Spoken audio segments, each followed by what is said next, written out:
Yes, welcome to filtered finance.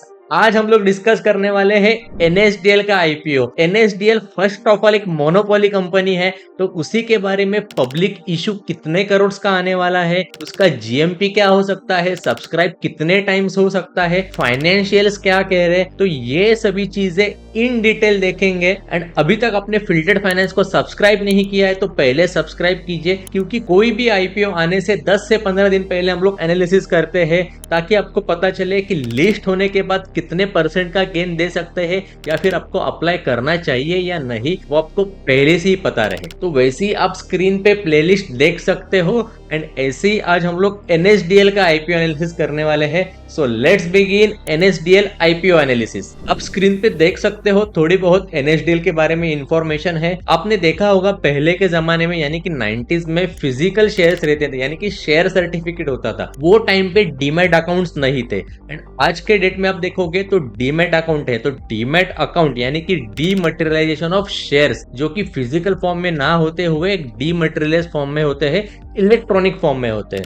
तो जो भी डीमैट अकाउंट आपके पास है या फिर ब्रोकर है, उनको एनएसडीएल बोलो या फिर उसका जो कॉम्पिटिटर है सीडीएसएल, उनके साथ कोलैब करना पड़ता है एंड उनके थ्रू डीमटेरियलाइज फॉर्म में शेयर्स होल्ड होते हैं। तो ये तो हो गई शेयर्स के बारे में बातें। तो वैसे ही अभी हम लोग देखते हैं, founded in 1996, one of the largest depository handling in Indian capital market, जिसे हम लोग डिपॉजिटरी कहते हैं। एनएसडीएल एंड सीडीएसएल इंडिया में सिर्फ 2 डिपॉजिटरीज है। उनका कोर फंक्शनिंग क्या है कि कोई भी एसेट क्लास होने दो, उनको डीमटेरियलाइज फॉर्म में यानी कि इलेक्ट्रॉनिक फॉर्म में डीमैट में होल्ड करके रखे। एनएसडीएल का आप मार्केट रीच भी देख सकते हो, ऑलमोस्ट 3 करोड़ 91 लाख के आसपास उनके पास डीमैट अकाउंट है। और यही नहीं तो 291 डिपॉजिटरी पार्टिसिपेंट्स है। अभी डिपॉजिटरी पार्टिसिपेंट यानी जो ब्रोकर्स, एंजल वन, जीरोधा, 5 पैसा, आईसीआईसीआई डायरेक्ट, जितने भी ब्रोकर्स है जिसके थ्रू आप ट्रेडिंग करते हो, वैसे ही 291 डिपॉजिटरी पार्टिसिपेंट्स यानी कि ब्रोकर रजिस्टर्ड है एनएसडीएल के अंडर, जो कि आप उनके साइट पे भी देख सकते हो कि इन्वेस्टर के अकाउंट्स आप देखोगे तो 3 करोड़ 91 लाख के आसपास इन्वेस्टर के अकाउंट्स है। यही नहीं तो डेट इंस्ट्रूमेंट भी आप देख सकते हो 6,63,000 के आसपास है। डीमैट कस्टडी वैल्यू आप देखोगे तो 438 लाख करोड़ यानी कि 5,000 बिलियन डॉलर्स के आसपास आप यहाँ पे इन्वेस्टमेंट देख सकते हो, जो कि एक शेयर्स के फॉर्म में है। और यहाँ पे आप देखोगे तो सर्विसेज क्या क्या ऑफर करते हैं। पहले तो हम लोग ने डिस्कस किया डीमटेरियलाइजेशन ऑफ शेयर्स यानी कि फिजिकल ना रहते हुए इलेक्ट्रॉनिक फॉर्म में रहते हैं। वैसे ही इलेक्ट्रॉनिक ट्रांसफर यानी कि बाइंग एंड सेलिंग जो है वो डीमैट के थ्रू होती है। इनको रिकॉर्ड जो है वो मेंटेन रखना पड़ता है, तो वो सभी चीजें रहती है। उसके बाद कॉर्पोरेट एक्शन आपने देखा होगा, जिसमें आता है bonus issue, right issue, dividends देना है, तो वो सभी इलेक्ट्रॉनिक फॉर्म में होता है। किसी शेयर का प्राइस 1000 रुपीज है तो उसे 5 शेयर्स में स्प्लिट करना है, तो उसके 200 रुपीज के 5 शेयर्स इशू करना, तो ये सभी काम जो है एनएसडीएल के थ्रू होता है। यही नहीं तो प्लेज का एंड हाइपोथिकेशन का आप देखोगे कि जो आज के डेट में देखोगे मार्जिन आपको मिलता है या फिर एक लोन मिलता है,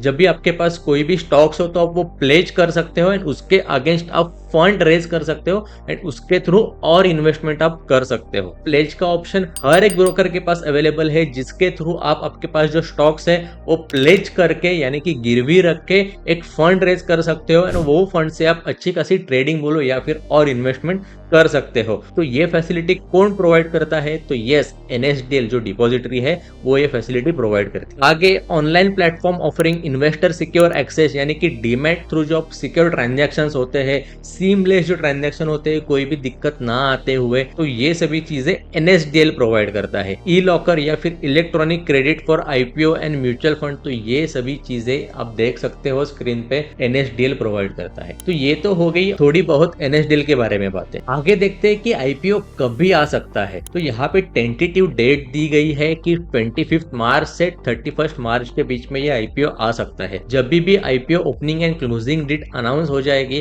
तो उसके बाद अलॉटमेंट या फिर रिफंड या फिर लिस्टिंग के डेट्स ऑटोमेटिकली आपको पता चल जाएगी। तो कितने अमाउंट का पब्लिक इशू आने वाला है? तो अप्रोक्सीमेटली 3000 करोड़ का पब्लिक इशू आने वाला है, जो कि पब्लिक एलोकेशन रहेगा, रिटेल एलोकेशन रहेगा। एंड जिसी के चलते 5 करोड़ 72,60,000 शेयर्स इशू किए जाएंगे। अभी प्राइस बैंड जो है वो 750 से 800 के बीच में कहा जा रहा है। ये भी टेंटेटिव प्राइस बैंड है। एंड जिसमें आप शेयर्स देखोगे तो स्क्रीन पे आप देख सकते हो 5 करोड़ 72,60,000 के आसपास शेयर्स इशू हो जाएंगे। रिटेल एलोकेशन कितना है, तो ये 35% का रिटेल एलोकेशन है। लिस्टिंग BSE एंड NSE जो कि 2 एक्सचेंज है उसके ऊपर होने वाली है। तो अभी फाइनेंशियल्स देखते हैं जो कि बहुत ज्यादा इंपॉर्टेंट है। क्यों, तो पहली चीज ये मोनोपोली कंपनी है। अभी दूसरी चीज जो है वो फाइनेंशियल्स है। क्यों, तो रेवेन्यू आप देखोगे 2021 में 467, उसके बाद 2022 में 761 एंड 23 में 1021 करोड़ का रेवेन्यू है, यानी कि सेल्स है उनके पास। नेट प्रॉफिट अकॉर्डिंगली आप देखोगे तो इंक्रीज होते जा रहा है। तो यस, अगर IPO आ रहा है और वो पॉजिटिव है तो देयर आर चांसेस कि वो हिट हो सकता है। अभी कितना हिट होगा वो बाद में ही पता चलेगा, लेकिन तब तक के लिए एक आपको पॉजिटिव चीज मिल गई कि यस, फाइनेंशियल जो है वो प्रॉफिटेबल है, यानी कि कंपनी के प्रॉफिट्स हर साल इंक्रीज हो रहे हैं। तो अब ये मार्जिन क्या है, तो रेवेन्यू यानी कि सेल्स के कंपैरिजन में नेट प्रॉफिट कितना है, तो आप देखोगे 2021 का 40, उसके बाद 27 और 22 इन 2023, जो कि मार्जिन जो है वो डिक्रीज होते जा रहा है, लेकिन कंपनी ओवरऑल प्रॉफिटेबल है और नेट प्रॉफिट ही है। आगे और थोड़े फाइनेंशियल्स आप देखोगे तो EPS क्या है, तो हर साल इंक्रीज होते जा रहा है। PE रेशियो, जब भी शेयर प्राइस आएगी तभी आप PE रेशियो कैलकुलेट कर सकते हो। अगर 20 से 40 के बीच में है तो यस, वो एवरेज PE रेशियो आप कह सकते हो। Return on net worth percent again आप देखोगे तो स्टेबल है, 18, 17, 16। NAV net asset value 50, 60, 71 increase होते जा रहे हैं। ROCE भी आप देखोगे तो स्टेबल है, कहां ना कहां पे तो आप स्टेबल ही कह सकते हो। EBITDA रेशियो डिक्रीज हो रहा है क्योंकि रेवेन्यू के कंपैरिजन में आप देखोगे तो नेट प्रॉफिट कम होते जा रहा है, जैसे कि हम लोग ने मार्जिन का देखा था। डेट टू इक्विटी अवेलेबल नहीं है फिलहाल के लिए, लेकिन जब भी लिस्ट होगा तो यस, डेट टू इक्विटी आपको पता चलेगा। अभी देखते हैं